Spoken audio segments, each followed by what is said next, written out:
Howdy, how's it going? Welcome back, and howdy if you're new. So I teased in my YouTube short about a bag. If you thought this was a bag, it is a faux ROG bag. This is more of a fan creation that I made myself. Well, as you know, I have a heavily modified ROG Ally.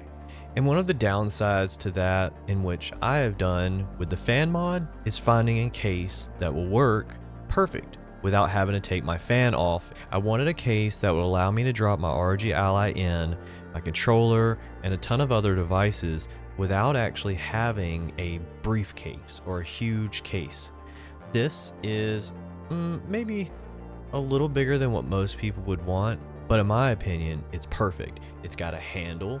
It's also got a shoulder strap if I want to pull it out. It's got quite a lot of features. So as always, if you would like the link to our Discord, the link is in the description below. Hop on by, say howdy, and have fun, enjoy. We have a lot of good people in there.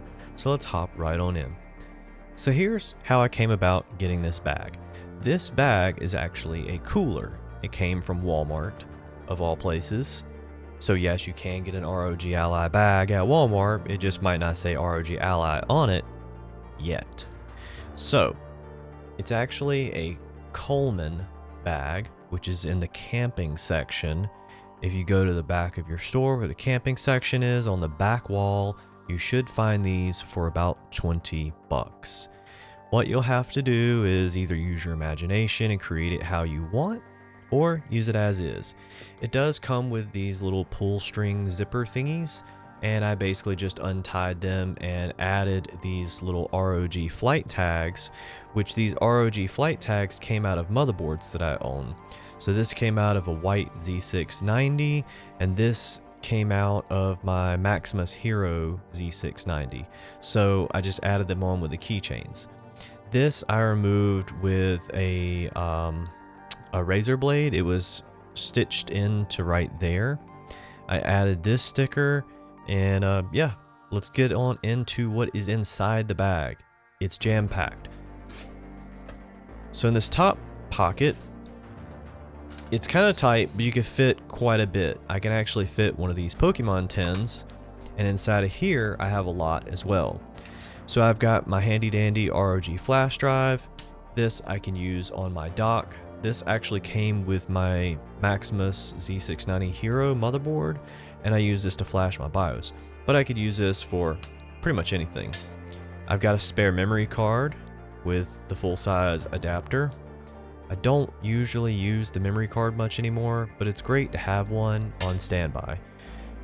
And this is my audio setup that I use pretty much every day. These are JBLs. I don't remember the exact model, but I will put the link in the description or in the comments if anyone would like to know. These are about $20 to $30 on Amazon. They also have a built-in mic. They sound really good, and I really enjoy them. I actually like these better than a wired headset or a wireless headset for that matter, like the over-the-ear kind. These fit in my ears better and they have better sound profile in my opinion. So if you're looking for something under 30 bucks, that's the way to go. This is my adapter for my fan. This will allow me to have USB-A and USB-C into one USB-C right here. So we'll set this aside. We'll need that in a minute. This is the Yottamaster M.2 enclosure that we have reviewed before. This thing is an absolute beast. It's a legend. It's very quick. I like it. And then I keep the little USB-C cable in here. So we'll put all this back in. We'll try to close it back up. It's a little tricky sometimes, but it usually goes back in. Yeah, just like that.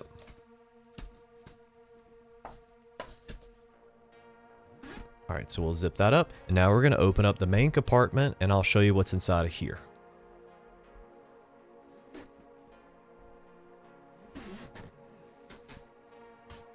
So on the inside, I'll see if I can move this over here without slapping my mic.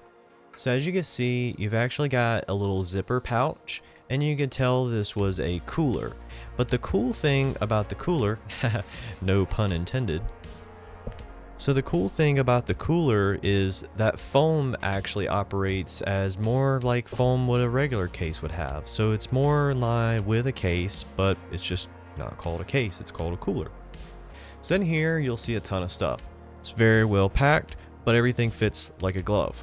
So on the right, we have my case right here. This is for my CABLECREATION dock. This is the one with the Ethernet and the memory card reader and HDMI. It does 4K 60 and all that good stuff. But in here is my USB cable that I use most often. It's got a little OLED screen right here that actually shows you how many watts you're pulling out of the charger. And then right here, everyone always asks me about this. This is my ARROWMAX electric screwdriver.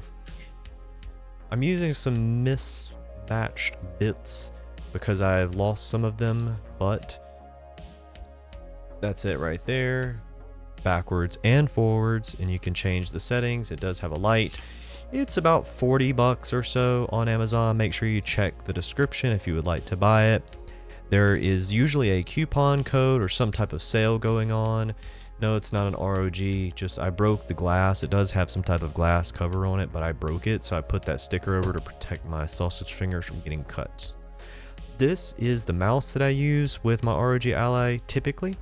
This is the SteelSeries Rival 3. This is a pretty good mouse. It's not my favorite mouse, but it's very compact. It has a great battery life on it, and it's Bluetooth, and it's 2.4 gigahertz. So you can use either one. Set that aside here. This is what I use in combination with that power cable I showed you a second ago. I'll plug this in and I'll get my full 100 watts out, and I can power through my dock or anything like that. It's just a great handy charger. Then we have my full-size dock if I want to take my Ally downstairs or take it to a friend's house. It also has an NVMe slot right here, which normally I have a 2 terabyte NVMe in here, but we actually have it right here because I've got to RMA it because we actually had one fail. I'd say this is my second XPG drive that has failed. This is the S50 Lite, and I've also had an S70 fail as well. So I would not recommend that particular drive. I'm very particular about my drive recommendations because I do go on like the LTT NVMe tier list. There's also a Google Docs tier list as well for NVMe drives. So if you're looking to find a good quality NVMe drive, just Google search NVMe tier list, Google Docs, and you'll find it. So we'll put that back together. Now this is one of my favorite docks. This has HDMI, and then that's where your power goes. You've got 2 USB-A's and Ethernet. And if you're not running the fan mod, this allows it to slit right in here. It's got little rubber, and that way it doesn't scratch up from this aluminum. So we've got that there. Now, this is probably something that a lot of people have, and it's an Xbox controller.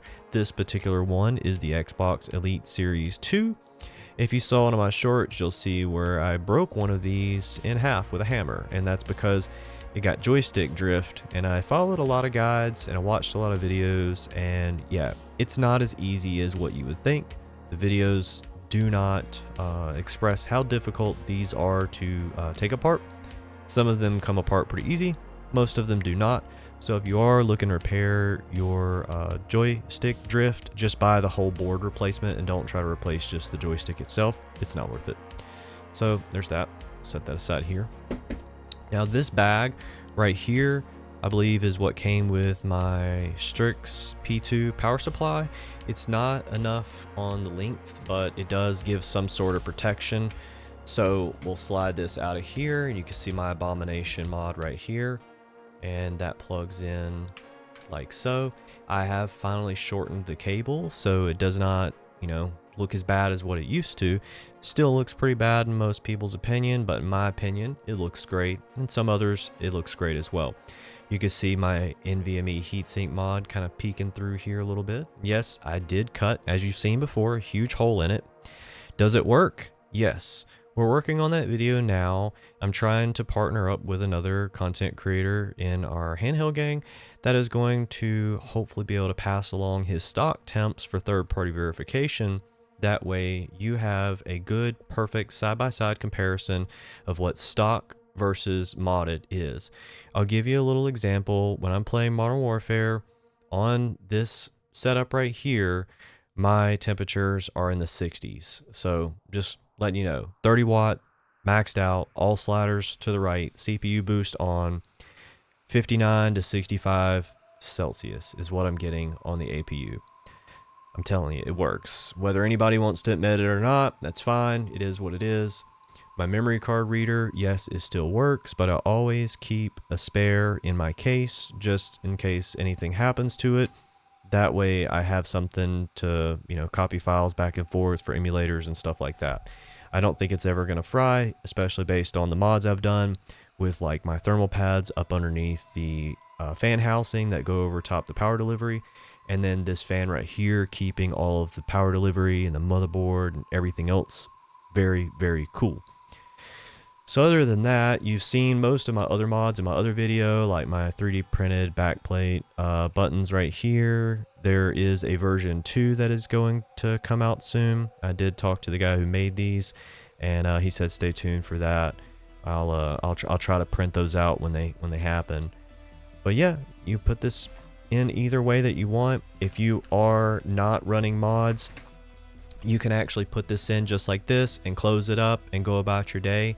So if you're not running mods, this is still the absolute perfect case in my opinion, especially if you want to put a controller in here. And you can always put something over top of here, and you can put like that, or what I would highly suggest doing is turning it upside down. Yep, turn that frown upside down, Charlie Brown, and put this like that. Tuck that in, and you can do something like that. You could put your charger, your mouse, you could put all your stuff inside of it like that. I don't think a bunch of people are going to want to jump out and buy that, but if you do, I'll try to see if I can jump in there and put a link below. I do think for 20 bucks though, you probably aren't going to find a lot else out there on the market that has this much room for activities. I think it's a very good case. So let's look at the back and I'll show you what else. Oops, that was loud. So I'll show you the back and we'll show you what else it has. So a little pocket knife here. You've got a big old strap right here, and this big old strap comes out, and I won't pull it out because it was kind of a little finicky to put back in. Not too bad, but you could pull that strap out and wear it like a backpack. And it basically can also double as a fanny pack, I think, too, if I'm not mistaken. And then these right here, I'm not sure what these little straps are for, but they do come out and get pretty long. I'm sure you could probably use your imagination and put something on there, like maybe an umbrella or something if you're traveling. This would be great for in the car, on the airplane, taken to, a friend's house. That way you have your whole setup. You don't have to have just your Ally and then another bag for your power adapter and your controller and all that stuff. I like to carry everything with me. That way it's just easier when I get out with the car and I go to where I gotta go. I have one bag. I can toss anything else in here I want, and it works. It's a great bag. Also, I'm sure you probably saw the short, or you may not have, of my little light. This is just a little cover that I fabricated just to make it look cool while I'm filming, but I'll try to do a better demo of this light on the next video. I'm just waiting on a friend of mine from our Only Hands clan. That way he can give me the full temperature analysis that he has come up with. And I've also possibly got one other person as well. So it's going to be pretty much in line with what you'll have on your ROG Ally versus mine. That way you can tell if it's going to be worth it for you to do the mods that I have done. I think it's worth it in my opinion, but everyone has their own opinion. And that's that. So I guess that's pretty much it. If you liked this video, if you want to see more of my mods, definitely subscribe, like, comment, all that good stuff. The comments are what I always look forward to the most because it lets me know how you feel about what I'm telling you, about what I'm showing. And if you have any ideas, I'd love to hear them. And definitely drop in the Discord because it's a very welcome and open community. And we're all like-minded people just helping each other out, and we're all modding, we're all playing games, we're all just enthusiasts. So it's a great place to be free, be yourself, just hang out and have fun. I try to create an inclusive environment, that way no one feels left out, and that way everyone feels like they have a home to come home to. Well, I hope this was helpful. I hope you enjoyed it. And as always, I hope you have a good afternoon, good evening, or good night.